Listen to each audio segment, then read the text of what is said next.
আমার নাম মোহাম্মদ সুজন। আমি হাসিনুর ভাইয়ের ছোট ভাই। এই মামলাটা দীর্ঘ 16 বছর যাবৎ চলতেছে আর কি। 16 বছর ধরে উনি কারাগারের ভিতরে ছিল। এর মধ্যে আমরা বিভিন্ন সময়ে স্মারকলিপি ডিসি অফিসে প্রদান করেছি। শেষ পর্যন্ত আমরা প্রধান উপদেষ্টা বরাবরও স্মারকলিপি প্রদান করেছি। শেষ পর্যন্ত ফ্যাসিস্ট শেখ হাসিনা সরকারের পতনের মাধ্যমে দীর্ঘ 16 বছর পর আমার ভাইকে আমরা ফিরে পেয়েছি। 65 বছর বয়সী বাবা শফিউল ইসলামও ছেলেকে বুকে জড়িয়ে কেঁদেছেন। এ যেন বাড়ি জুড়ে তৈরি হয় ভিন্ন রকম এক আনন্দের মেলা। 10 জন লোক চলে গেছে, তারা দুনিয়া ছেড়ে চলে গেছে। 16 থেকে 32টা বছর আমরা এই করতে পারি না আর কি, আমরা ফ্যামিলির মধ্যে। এখন লাগতেছে আনন্দ লাগতেছে, আবার খুব ইয়াও লাগতেছে যে 16টা বছর তার ফেরত তার হবে না। বিকেলে বাড়িতে গিয়ে দেখা যায় এলাকাবাসীরা ছুটে আসছেন সুমনের সাথে দেখা করতে। সে সময় বুকে জড়িয়ে আনন্দে চোখের পানি ফেলতে দেখা যায় সুমনকে। বলতে শোনা যায় কারাগার থেকে মুক্তি পাওয়ার বর্তমান অন্তর্বর্তীকালীন সরকার, ছাত্র জনতার আন্দোলন ও গণমাধ্যমের ভূমিকার কথা। একই সাথে বলতে শোনা যায় ফ্যাসিস্ট শেখ হাসিনার রুদ্ধকর কারাগার থেকে মুক্তি পাওয়ার আনন্দের কথাও। নাম জান্নাতুল ফেরদৌসী। আজকে আমি অনেক খুশি, কারণ দীর্ঘ 16 বছর পর আমার ভাই আজকে বাসায় আসলো। তাই আমি অনেক খুশি। ভাইকে আমি আগে অনেক কথা শুনতাম ভাইয়ের, যে ভাই জেলখানায় থাকে। আমার তখন জন্ম হয়নি, মার খালার মুখে শুনতাম, কিন্তু তখন দেখিনি। আজকে প্রথমবার দেখে অনেক খুশি হলাম। জানা যায় 2002 সালে বিডিআরে যোগ দেন সুমন। 9 বছরের চাকরির মাথায় পিলখানার হত্যাকাণ্ড ঘটনায় কারাবন্দী হন তিনি। বিদ্রোহী সিভিল ও বিস্ফোরক আইনের মামলায় জেল খাটেন দীর্ঘ 16টি বছর। কারাগারে যাওয়ার 3 থেকে 4 বছর পর ছেড়ে চলে যায় স্ত্রীও। জীবন থেকে হারিয়ে যায় 16 বছরের 32টি ঈদ। অনেক স্বজনের মৃত্যু হলেও ভাগ্য হয়নি দুমুঠো মাটি দেয়ার। জেলে যাওয়ার ঘটনা বর্ণনা করতে গিয়ে সুমন বলেন, কোনো প্রকার জিজ্ঞাসাবাদ ছাড়াই তাকে কারাগারে নিয়ে যাওয়া হয়। চার্জশিট দেওয়া হয় মনের মাধুরী মিশিয়ে। একই সাথে বানানো হয় নিজস্ব বাহিনী আইন।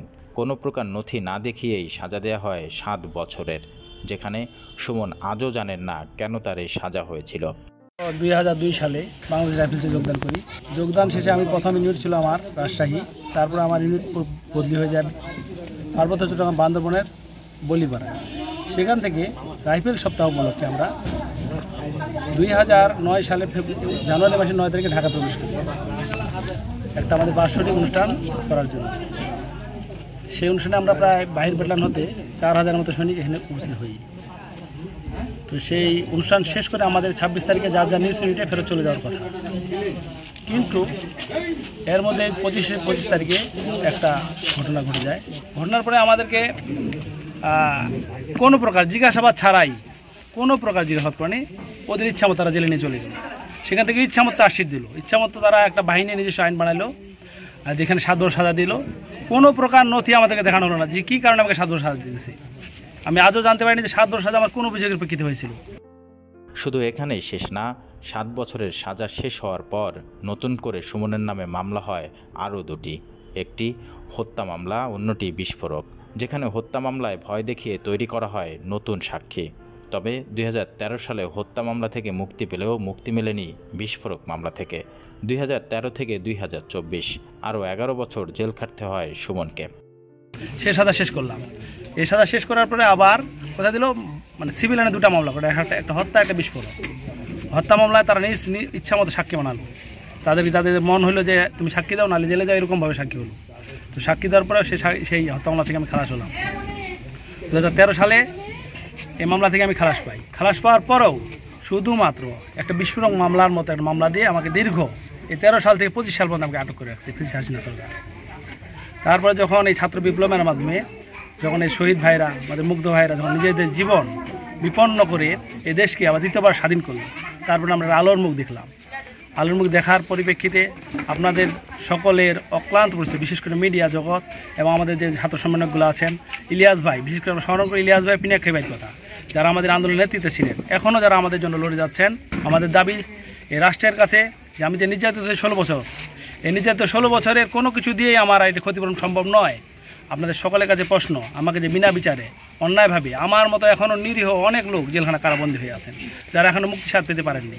আমি নিজেকে এখনও মুক্ত ঘোষণা করতে পারতেছি না। কেন? যারা দীর্ঘ 16 বছর আমরা একসাথে থাকলাম, দীর্ঘ 16টি বছর আমি আমার পরিবারের সাথেও 16 বছর একসাথে কাটাইনি, কিন্তু যে সাথীভাইগুলা সাথে আমি একসাথে কাটাই, আমি বলবো না যে সকলে নির্দোষ, ওখানে অবশ্যই বেশিরভাগ লোক নির্দোষ অবস্থায় এখনো পড়ে আছেন। তারা যতক্ষণ মধ্যে বের না হবে আমি নিজেকে কখনো স্বাধীন হিসেবে ঘোষণা করতে পারতেছি না। সুমন বলছে দীর্ঘ 16 বছর বিনা অপরাধে কারাভোগ করেছেন তিনি, যার ক্ষতিপূরণ কোনো কিছু দিয়েই সম্ভব নয়। তিনি আরও বলেন, ছাত্র জনতার বিপ্লব, শহীদদের আত্মত্যাগ, অনলাইন অ্যাক্টিভিস্টদের পরিশ্রম এবং গণমাধ্যমের অবদানের কারণে আলোর মুখ দেখতে পেয়েছেন সুমনেরা। বিনা বিচারে এতগুলো বছর কারাভোগ করেছেন সাবেকেই বিডিআর জওয়ান। সেই সাথে এখনও অনেক নির্দোষ বিডিআর সদস্য জেল খাটছেন। তারা যেন দ্রুত সময়ের মধ্যে কারামুক্ত হয় সেই প্রত্যাশা সুমনসহ গোটা দেশবাসীর। রিপন হোসাইন, ঢাকা মেইল।